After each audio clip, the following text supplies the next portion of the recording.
Get ready for the medley event. Now come on, sport.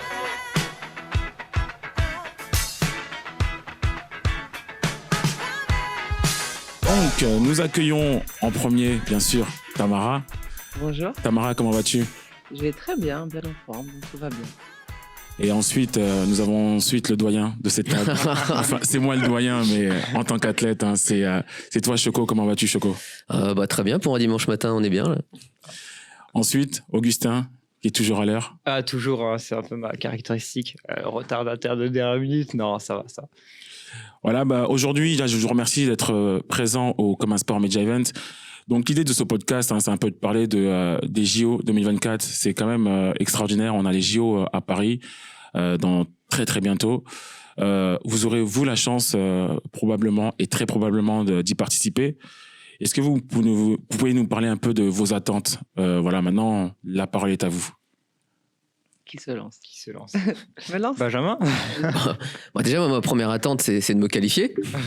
ça serait beau comme tout le monde. Hein. Je pense que c'est vraiment la première des attentes. Et puis après, c'est la deuxième attente, c'est vraiment de vivre en fait un événement planétaire tel que les JO, vraiment chez nous. À Paris, même si Paris c'est pas vraiment chez nous, mais de voir autre chose de Paris, parce qu'on connaît Paris nous plus comme des touristes que vraiment comme une ville sportive. Et toi, Augustin, parce que c'est vrai que vous faites quasiment la même discipline, on va dire. Vous restez des athlètes, donc. Il y a un peu plus de sable moi dans la mienne. Mais... en termes d'attente, c'est vrai que moi j'ai eu la chance quand même de voir Tokyo et j'ai vu vraiment l'engouement que ça pouvait être pour un pays. Et ça, c'est vraiment le truc que j'attends vraiment le plus, en fait. Et c'est vraiment, je pense, vraiment l'année des Jeux.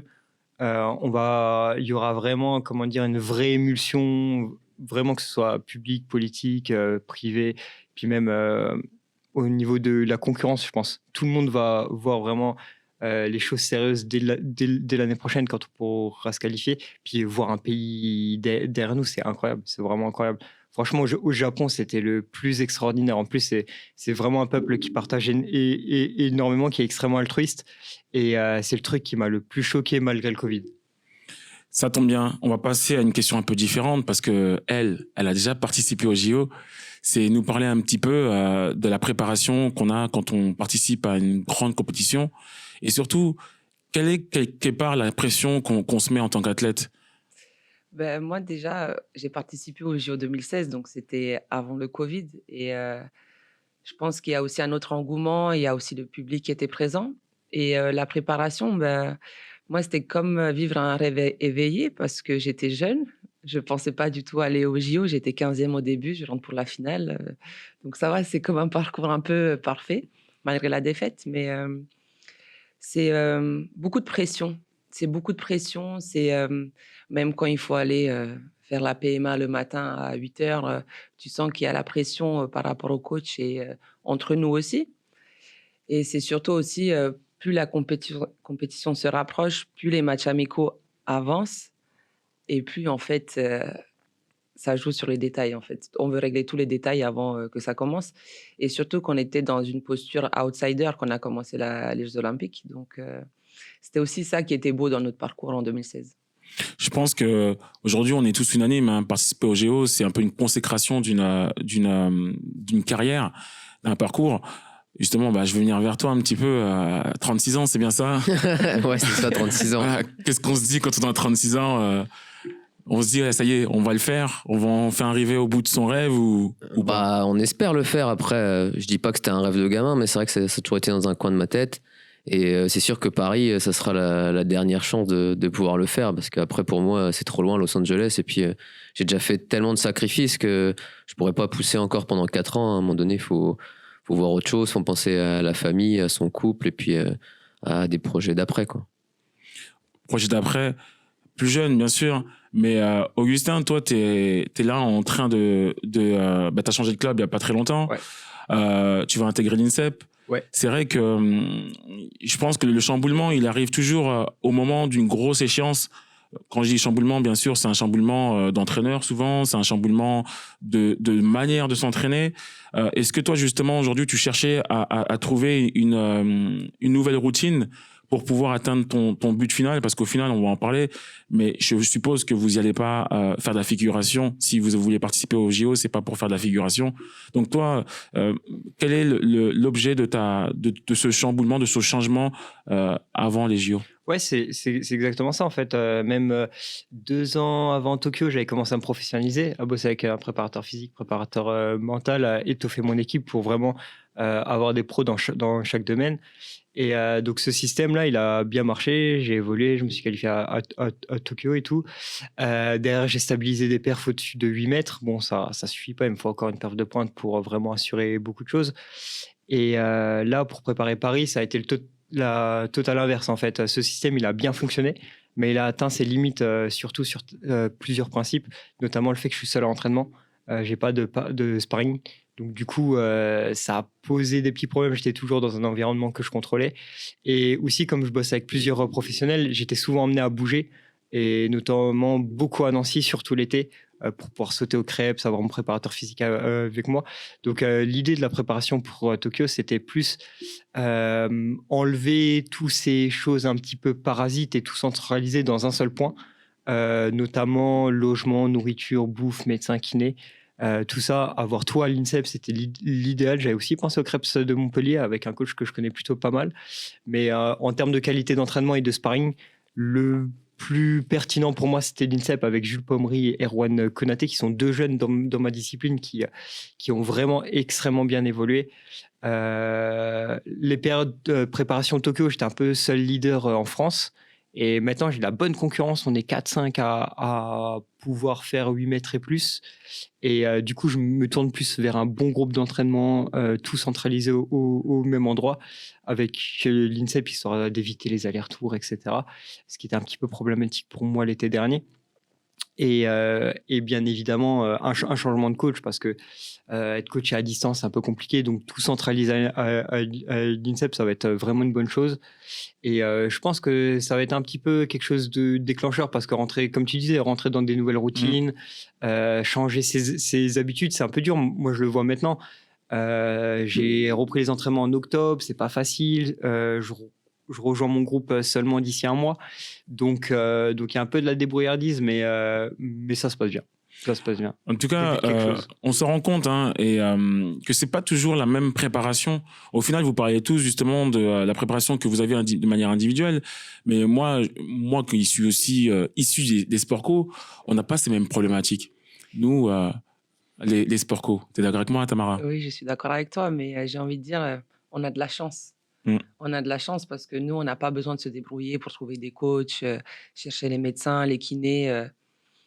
Enfin, notre équipe est assez professionnelle, et notre sport, ou tous les sports co, que on a vraiment ce luxe-là, que tout est sur place déjà. Ouais, c'est ça. Enfin, tout ce travail est déjà fait en amont par le club. Donc, on arrive, nous, les kinés sont là. Si tu as besoin de voir un médecin, il est là. Donc, on a de la chance. Mais du coup, la préparation est différente. Et j'ai envie de dire, il y a d'autres difficultés qui rentrent en jeu. C'est faire jouer tout le monde de la même façon, sachant que l'équipe de France, c'est pas toute une saison que tu es avec l'équipe de France.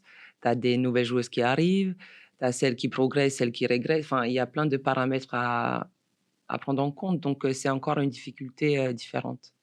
Et justement, les gars, vous enviez le sport co sur cette partie de préparation. Et après, il y a aussi d'autres aspects, on va pas se mentir. Il y a l'aspect aussi la prime. Voilà, la prime, souvent... non, mais c'est vrai, on peut en parler. C'est une manière collective, on est primé de collectif. Même si j'ai pas joué, j'ai ma prime, j'ai mon kiné, j'ai tout. Je bénéficie un peu de tout l'écosystème professionnalisé que peut apporter le sport co. Est-ce que vous enviez ça, ou vous voulez... vous insistez dans votre environnement et vous préférez justement votre environnement?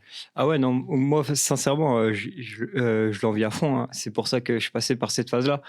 Travailler avec des pros, je voulais vraiment que ma préparation soit carrée, et rémunérer des gens pour leurs compétences. C'était vraiment pour moi le plus important. Avoir fonctionné comme un pro, mais tout seul, en fait. Justement, là, tu as abordé quelque chose de très important. Tu as dit rémunérer. Et en fait, tu vois, Tamara, ils payent leur coach, ils payent leur préparateur physique. Choco, c'est le cas. Et, Après, moi, j'ai la chance que mon coach, c'est le salarié du club, donc c'est pas moi qui le rémunère, c'est le club qui le rémunère, mais il passe beaucoup de temps avec moi et même beaucoup trop de temps en fait sur son temps libre. Donc ouais, moi j'aimerais bien faire plus, mais après moi je peux pas forcément parce que voilà, les subventions elles sont pas énormes hein, sur les sports indiv. C'est pas comme les sports co qui sont plus professionnels. Ouais. donc tu vois, Tamara. Ben, on parlait hier soir de ça. Ouais. Moi, je trouve ça fou quand même. Enfin, le niveau que vous avez, que vous devez, entre guillemets, chercher les coachs, chercher les subventions, les payer. Nous, on n'a pas ce problème-là. C'est souvent les coachs qui viennent nous chercher. On est payé pour jouer. Et puis, on n'a pas à se prendre la tête qui va me faire la prépa physique, qui va me coacher. On a eu même cette année une diététicienne. Alors, enfin, c'est vraiment réglo. Et je trouve ça très difficile dans le sport individuel de devoir tout gérer. Ouais, je sais pas. Moi, je trouve aussi qu'il y a quelque chose de bon à choisir les gars qui tu bosses. Tu vois au moins que tu as une vraie équipe. C'est des gars qui te connaissent bien. Si tu le choisis bien, bah, tu es bien entouré. C'est super important. Et bon, ça prend aussi du temps de trouver vraiment les gens qui sont pas là pour te vampiriser, pour prendre ton temps, pour prendre de ta hype et tout. Mais une fois que tu as la bonne team et qui t'accompagne, là c'est vraiment super intéressant. Vraiment super intéressant. Je veux bien te croire, surtout que j'ai envie de dire un peu enfin, moi qui est handballeuse et qui est d'un sport co, j'ai envie de voir ce côté-là où c'est toi qui dois chercher ton équipe. Parce que je pense que ça te responsabilise, ça te met encore plus la pression. Ouais. Parce que, enfin, c'est quand tu es dans une équipe, ça va. Si je fais un match de merde, c'est pas grave. Hein, il y a d'autres coéquipiers. Hein. Non, mais c'est vrai. Ouais, c'est ça. Il y a d'autres. Alors que là, c'est toi et toi seul. Tu dois prendre la responsabilité. Est-ce que justement, cette forme de responsabilité, ça forme des hommes beaucoup plus mûrs, enfin des hommes et des femmes beaucoup plus mûrs après les carrières? Parce qu'on sait très bien qu'une carrière, c'est court. Je sais de quoi je parle. Et surtout qu'il faut rebondir derrière. Bon, c'est pas vraiment le thème aujourd'hui, mais c'est de se dire, finalement, de se construire comme un athlète, un triathlète ou un sauteur. Est-ce que finalement, on n'est pas plus prêt à ce qui va nous se passer à l'après-carrière? Qu'est-ce que vous en pensez, vous? Bon, après, on dit souvent que le sport, c'est une école de la vie. Donc oui, forcément, quand on a fait un sport individuel, mais après aussi un sport collectif, hein, on a peut-être plus facile à s'intégrer dans une équipe de travail, des choses comme ça. Donc après, il faut penser, comme on s'est tellement entraîné dur tout le début de sa carrière, pour l'après-carrière, on sait qu'on aura d'autres sacrifices à faire et qu'il y aura d'autres choses à mettre en place. Ok. J'ai une question, parce que Tamara, donc toi, tu avais fait Rio, c'est bien ça? C'est ça. C'est pas mal, hein, Rio de Janeiro. Tu peux nous parler un petit peu? Non, non, mais en vrai, il y a un truc, moi, j'ai parlé avec pas mal d'athlètes, c'est le village olympique. Bon, je sais que le village olympique à Tokyo, c'était pas ce qu'il y avait de mieux, mais je pense qu'à Rio, c'était pas mal. Est-ce que vous, déjà, dans un premier temps, vous vous êtes déjà croisés? Vous vous connaissiez? Pas du tout. Benjamin, on se connaît plutôt pas mal. Évidemment, on était dans le même club quand même 2 ans. Puis bon, on est un peu du même coin. J'étais à Nancy aussi. Mais non, Tamara, je crois pas, on s'est jamais trop croisés. Non, jamais. Après, j'étais partie aussi pendant 4 ans. Ouais, c'est vrai que tu étais partie.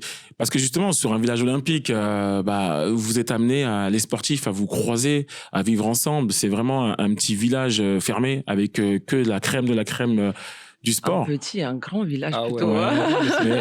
Quand je dis c'est la jungle, hein, vraiment. C'est clair. C'est tellement la jungle.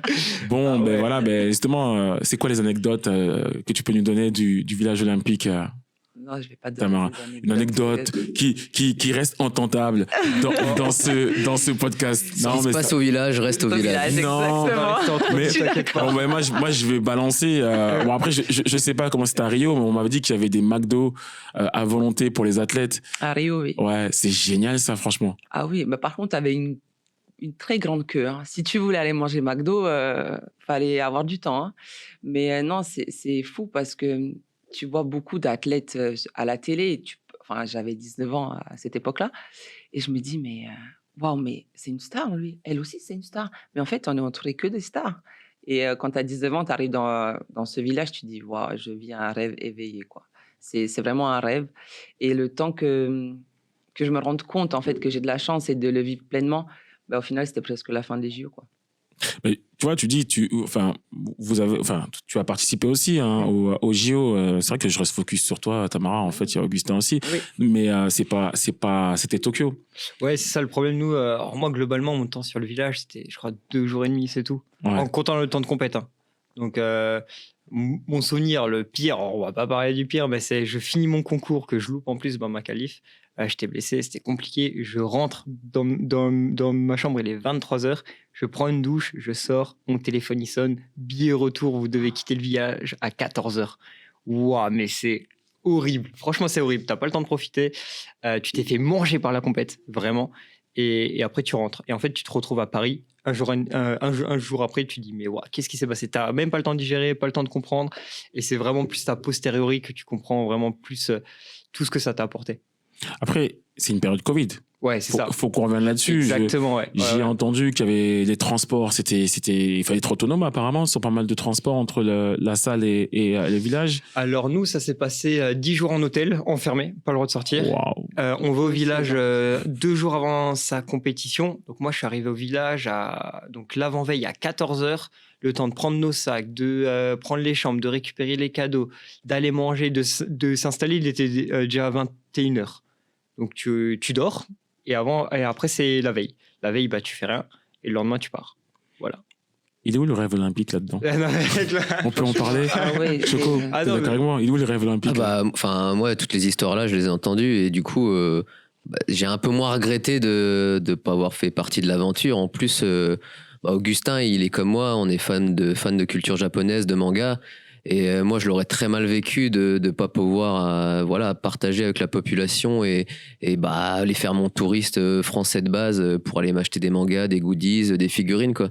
Ça, je pense que ça aurait été le pire pour moi, ça aurait été même pire que de rater la compétition, vraiment.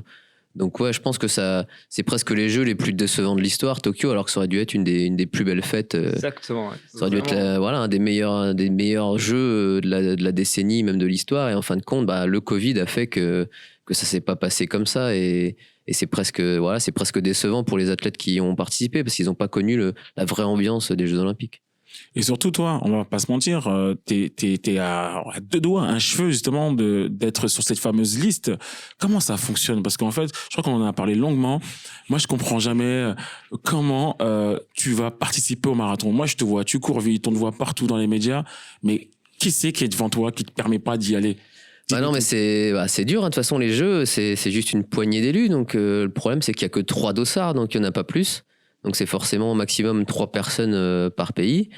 Et nous, les qualifications en France, donc il y avait des minima qui étaient à 2:11:30 que j'ai réussi à faire, sauf qu'il y a eu 3 personnes qui ont fait un meilleur chrono que moi. Donc ils ont pris le résultat au chrono. Ça marche pas comme les trials à l'américaine où tu fais venir tout le monde sur une course, tu prends les 3 premiers et puis basta. Donc voilà, c'était à moi d'être meilleur et de faire encore un meilleur chrono, mais comme il y a eu la date qui a été repoussée d'1 an, on n'a pas pu en fait tous se remettre, se reconfronter, essayer d'aller faire un meilleur chrono. Donc forcément, je suis resté 4e et je suis resté remplaçant. Donc pour pouvoir y aller, il fallait attendre qu'il y ait une blessure. Et c'est vrai que c'est pas forcément cool de partir sur blessure des collègues. Donc voilà, je suis resté à la maison et j'ai regardé à 2h du matin, tranquillement, le marathon des copains à Tokyo, quoi. Et l'année prochaine, alors, c'est quoi l'objectif? Le temps, surtout, parle-nous un peu de ton temps, parce que finalement, tu nous parles de place, mais moi, je voudrais que tu nous parles de temps. Ça représente quoi? Des millièmes de secondes, des secondes, des minutes? Là, déjà, les minima, ils ont fait un gros bond. C'est qu'on passe de Tokyo, il fallait faire moins de 2:11:30. Là, pour Paris, il faut faire moins de 2:08:10. En combien? Donne-nous les distances en même temps, s'il te plaît, comme ça. Le marathon, c'est 42 km 195. Okay, d'accord. Et ils sont très importants, c'est 195. En 2 jours, 11 heures, c'est ça? Maintenant, en 2h08, 10, donc ça fait à peu près du 3,02 au kilo, donc c'est presque 20 km/h. Enfin, moi, je fais 2 jours, c'est ça que je voulais te dire, en fait. Donc oui, après, en plus, maintenant, en France, on est une petite dizaine à être capable de faire ces minima, donc les minima, ils suffiront pas, en fait. Faudra encore être dans les 3 premiers, faire les minima et en plus être dans les 3 meilleurs chronos. Donc ça va sûrement faudra faire moins de 2:08 entre 2:07 et 2:07:30, je pense, pour pouvoir partir. Et quelle est la période, pardon? Ouais, vas-y. Quelle est la période des minima? Enfin, c'est quand la deadline? En fait, là, elle a déjà commencé, la période. Apparemment, depuis le 22 novembre, on peut faire nos chronos. Et du coup, ça sera jusqu'à avril 2024. Ok. Donc ça laisse jusqu'au marathon de Paris 2024. Voilà, ils ont voulu garder le marathon français quand même. Paris, c'est censé être le plus gros marathon de France. Donc voilà, jusqu'à ce marathon-là. Et après, le lendemain, on saura qui est dans les 3. Et ça fait combien en allure? Ça fait combien en kilométrage? Donne-nous ces repères, s'il te plaît. Parce que moi, je t'ai déjà vu courir, même en footing. 3 minutes le kilomètre. Non. L'allure, c'était combien? Ouais, l'allure, c'est 3,02 au kilo. Ah, d'accord, ouais. c'était l'allure, d'accord. Ok. Donc je t'ai dit, c'est presque 20 km/h. Ah mince, oh là là, 20 km/h, d'accord, ok. Mais il faut tenir ça pendant 42 km. Hein. Et encore, on est des rigolos comparés au record du monde, à Eliud Kipchoge et les Kenyans. Hein. Ouais, c'est fou parce que moi, je pense qu'on se rend pas compte de l'effort que ça demande. Et justement, quand Augustin, tu parles de, t'as dû quitter très vite le village olympique, mais je me dis tous ces efforts-là, ça doit faire un sacré coup de pression. Voilà, comme tu dis, t'as pas le temps quand tu rentres de te remettre à l'endroit, de repenser forcément à ta course.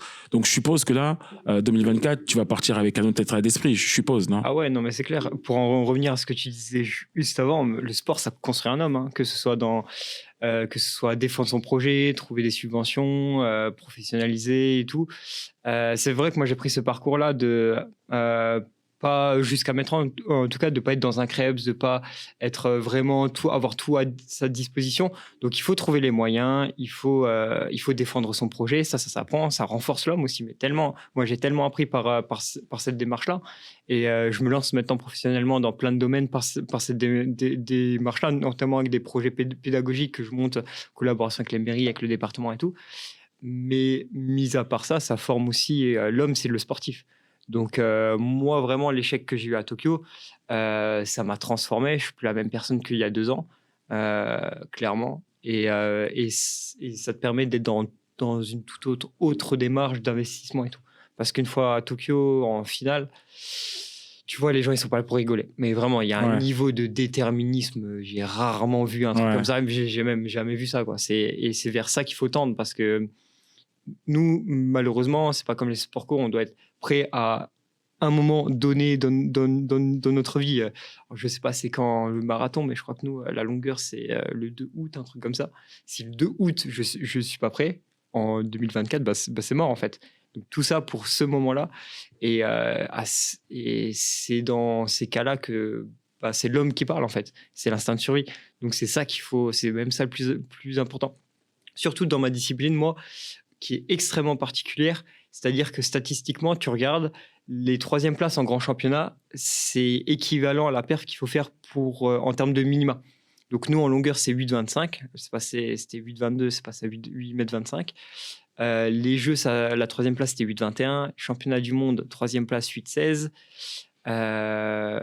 Mètres, hein, c'est des mètres. Hein. Ouais, okay, c'est ça, exactement. C'est pas des centimètres. Hein. Donc en fait, il y a vraiment ce truc-là. Les 32 personnes qui sont là, globalement, bon, si on parle de minima et pas de ranking, ils les ont déjà tous fait au moins une fois. Mais sauf qu'à la fin du compte, il y en a que 3 qui arrivent à faire plus que cette perf-là. Donc en fait, il y a vraiment un truc sur l'instant T. Et c'est pour ça que la régularité, c'est super important. L'instinct de survie, ce que tu es capable de donner maintenant en fait, peu importe les conditions, peu importe comment tu t'es levé, peu importe ta préparation, c'est vraiment, il y a tout qui est remis à zéro, encore plus que dans d'autres sports. C'est génial, hein, c'est génial. Franchement, de vous entendre, ça fait, je vais pas dire que ça fait kiffer, mais on comprend les efforts que ça vous demande pour être au top niveau, parce qu'on parle des JO, mais en fait finalement c'est tous les jours. Tamara, toi, on va pas se mentir, aujourd'hui, être en équipe de France, on voit à quel point ça bouge, d'être dans une équipe collective. Tu peux être là il y a 4 ans, mais tu peux pas être là peut-être 4 ans plus tard. Même 1 an. Voilà, 1 an plus tard. Toi, justement, tu l'as vécu comment un peu? Parce que c'est vrai que l'équipe de France, hein, de handball a eu ce fameux titre, ce Graal. Comment toi, tu l'as vécu? C'était un peu compliqué cette période entre 2016 et du coup 2021. Et 2021. Parce que entre 2016 et 2021, quand tu étais au top de ta forme, j'ai eu les croisés. Il faut revenir, mais ta place n'est plus là. Il faut la regagner. Après, tu pars à l'étranger dans un gros club.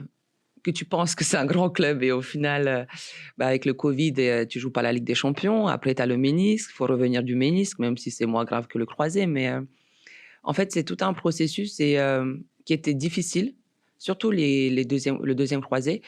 Et après, je me suis dit, j'étais remplaçante pour les JO comme toi. Je devais faire tous les tests PCR tous les matins, au cas où. Mais je me dis, c'est pour quelque chose, parce que je vois le bon côté de la vie.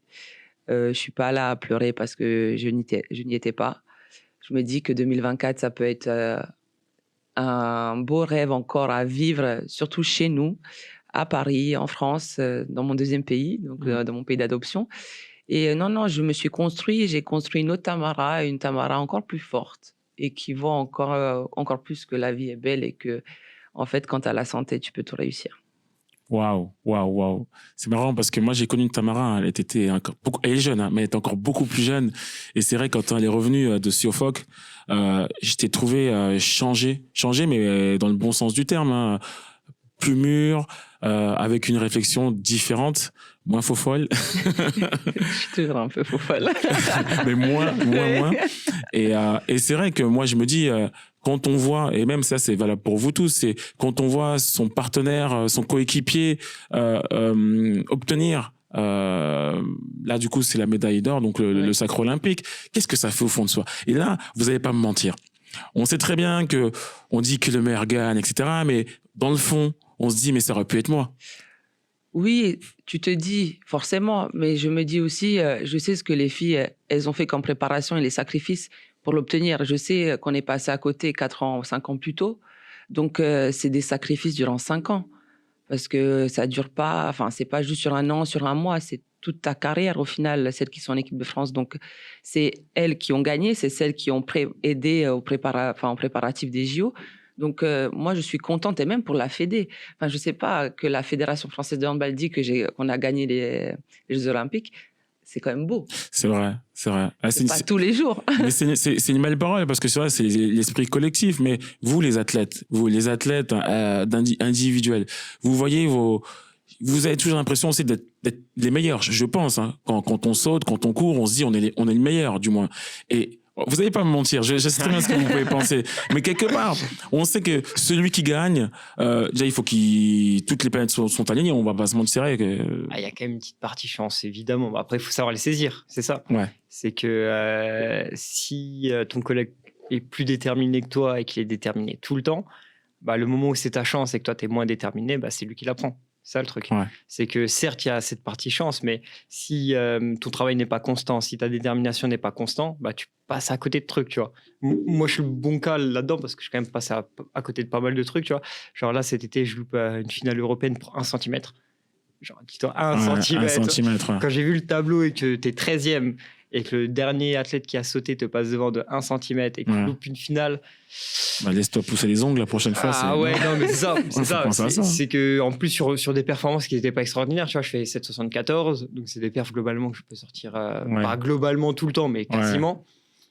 Tu passes à côté, c'est tout, et tu rentres chez toi, et 2 semaines après, tu es sur ton canapé et tu réfléchis, quoi. Et tu te dis, bon, si les autres ont saisi la chance et que toi, tu n'as pas réussi, c'est qu'il faut que tu changes, il faut que tu sois meilleur, il faut que tu travailles plus.